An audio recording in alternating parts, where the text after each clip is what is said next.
Good morning to all.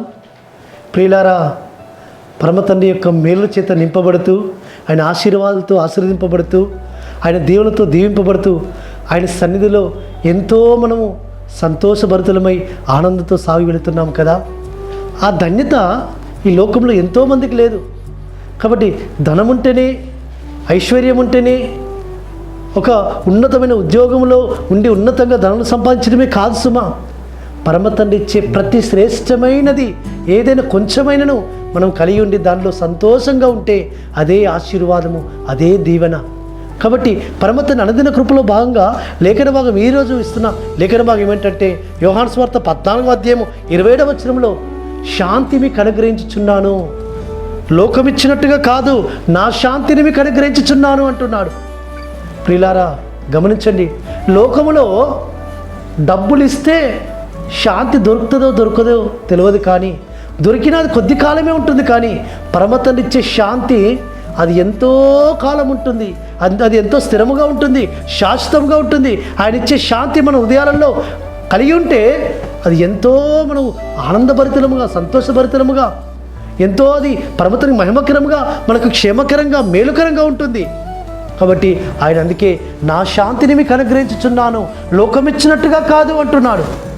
ప్రియులారా, పరమతండ్రి యొక్క శాంతిని, సమాధానాన్ని పొందుకోవడానికి కొరకు ఈ లోకంలో మనము ఆయన పాదల చెంతకెళ్ళి ఆయనకి ఇష్టముగా జీవిస్తే చాలు. ఆయన శాంతితో నింపుతాడు. ఆయన ఆత్మతో మనల్ని నింపి ఆయన శాంతిని మనకు అనుగ్రహించి ఈ లోకంలో మనకు ఆయన ఆదరణ, ధైర్యము, ఓదార్పు, శాంతిని ఆయన మనకు ఉచితంగా ఇస్తాడు. ఎందుకంటే ఆయన శాంతిమూర్తి, ఆయన సమాధానానికర్త. ఆ సమాధానము, ఆ శాంతిని మన హృదయాల్లో సమృద్ధిగా ఇస్తున్నాడు. కాబట్టి ఈ లోకంలో మనము ఈ యొక్క తాత్కాలికమైన శాంతి కొరకు, తాత్కాలికమైన ఎంజాయ్మెంట్ కొరకు, తాత్కాలికమైన సౌఖ్యం కొరకు, సంతోషం కొరకు అనేక ప్రయాసపడుతుంటాం. అనేక చోట్లకు వెళుతుంటాం. అనేక చోట్లకు వెళ్ళి ఎన్నో విధాలుగా మనము ఆ డబ్బులు వెచ్చించి శాంతి, సమాధానం కొరకు, ఆ నెమ్మది కొరకు ప్రయాసపడుతుంటాం. కానీ ఆయన పాదముల చెంత ఉచితముగా ఆయన ఇస్తున్నాడు శాంతిని. కాబట్టి ఆ శాంతిని పొందుకున్న బిడ్డలు ఈ లోకంలో ఎంతో వారు సంతోషంతో జీవిస్తూ వచ్చారు. ఆ శాంతిని, సమాధానం నీ జీవితంలో, నీ కుటుంబంలో ఆయన ఇవ్వాలని ఆశపడుతున్నాడు. కాబట్టి నీకు ఆయన అనుగ్రహించడానికి ఆయన సమర్థుడు. నీవే పొందుకోవడానికి సిద్ధముగా ఉన్నావా?